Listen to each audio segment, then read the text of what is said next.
like first what your name is? Okay. Oh, I forgot. My name is Melodie. And how old are you? I was born in 1958.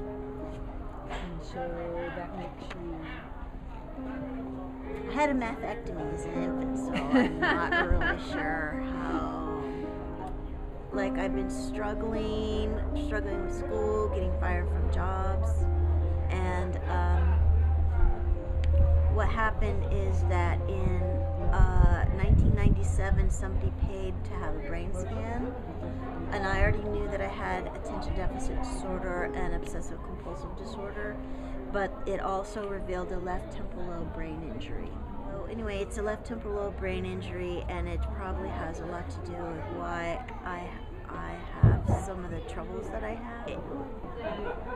I don't have the skill to block out background noise, and so when someone is talking nonstop, I'm not able to have my own thoughts. Like, worst case scenario, I'll wet my pants because even though I know I have to go, I can't concentrate on what I need to do. A lot of people who actually end up getting entitlements don't get it the first time. They have to not only apply multiple times, but particularly for federal subsidies, they have to get legal help. So you have to kind of have the wherewithal and the resources to know where to go, how to do it, have the money to hire someone to help you, and you probably didn't have resources in the first place, that's why you're applying. It's a very difficult situation. So you have to be very perseverant, and you have to keep going back, get the right person to help you with the forms, and then you might perhaps get the subsidies, or maybe not. The second thing is that once you have the subsidies, it doesn't mean you're going to keep them. Folks get kicked off of subsidies all the time. It's hard to get kicked off of federal subsidies, but it happens. In our study, actually, we have a paper in press right now that showed that people who were able to get preventive care and to get on antiretroviral therapy were people who had consistent insurance. And these were people who were all HIV positive, who had federal subsidies. So they're still getting kicked off, and so it becomes inconsistent, and you have gaps in insurance, and then you have gaps in services and what have you. And so it's hard to be consistent if you don't have a mailbox or a that's the other problem. If you have to yearly update your information, or you get kicked off, if you're homeless, there is no address to which to send the forms. She'd been talking to me on and off about him hurting her, so I went and got information on domestic violence from the medical wagon that comes around. I got some information for her. It took like about a month, or no, probably like 2 months before I was ever able to talk to her alone long enough to even tell her that I had it. Wednesday night, she calls me up on the phone, hysterical.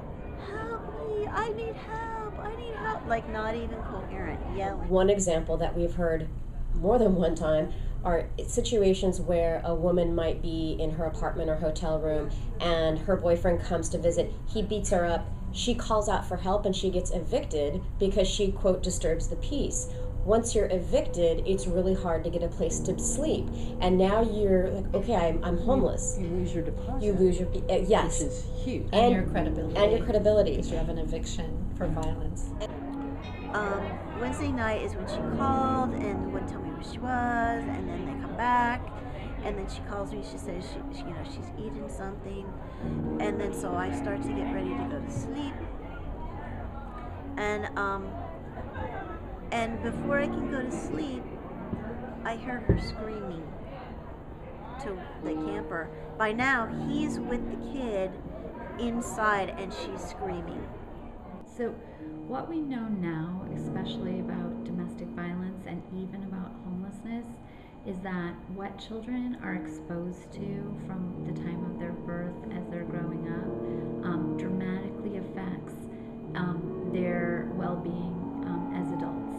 And you can actually show that the more adverse events children are exposed to when they're young, the more illnesses they have, the more diabetes they have, the more hypertension, the more heart attacks, the more lung disease. So being exposed to a really adverse childhood event, like seeing your mother hurt by someone, or being homeless, or having a parent who starts using drugs, all of these things that are wrapped up in homelessness, can be wrapped up in homelessness.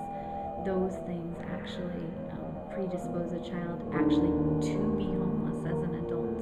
Know that the more adverse events they're exposed to as a child, the more likely they are to be homeless later. The hardest things in my work to see is multiple generations of women who are facing the same structural barriers. So women who were raised by mothers who might have struggled with addiction themselves and homelessness and abuse at home, and then ended up in the foster care system with intermittent relationships with their parents, then ending up out on the street and working with me, and then seeing their own children enter the foster care system.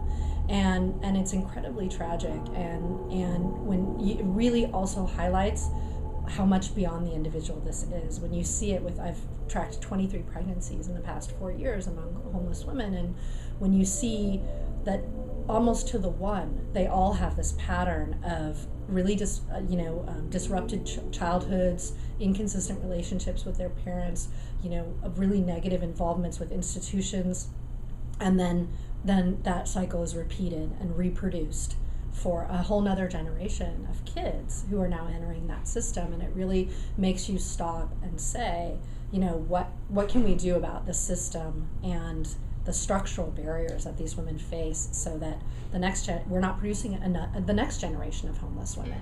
So I called the police. While I'm on the phone to the police, I'm like walking way across the street because in case he comes out, I don't want him to hurt too. The women in our study experienced homelessness as kids. A lot of them have been dealing with some of the structural issues that we were talking about before, where when your options become limited, it's not, as you said, it's not like you make a decision, oh, I'm going to be homeless now. That's when you get to the very end of your options, then you're homeless. You've And so then there's all the trauma of like, when is he coming out? Is he going to come and hurt me? Is he going to... Imagine it's difficult to do to the level that women are really experiencing it, but hitting rock bottom and the sets of circumstances that need to all come into play, like the cogs in a wheel that all need to click into place. Getting inside is one, but it's not enough. Women need access to treatment that works for them if they're battling with an addiction, because that's a very serious disease and it needs to be addressed as one component of it. And often women need to have some sort of family reunification. Can also really help with that. Women feel like they can reconstruct so much of what they've lost to their poverty and to their life. And then mental health counseling, I think, is the other bit. And that can run the range of getting a good diagnosis and getting on medication if that's what is working and what's warranted, and also just having somebody who, in more of a psychoanalytic mode, who can actually hear your stories. And the women that I've spoken to that have been able to get onto the other side have been acknowledged, and they've had a place where they could tell their story, oftentimes to other women who had their experience as well, who could identify with them and validate them to relieve some of the burden and the stigma of actually being homeless for 6 months, a year, or maybe 10 years. They take him or her to a clinic or a hospital?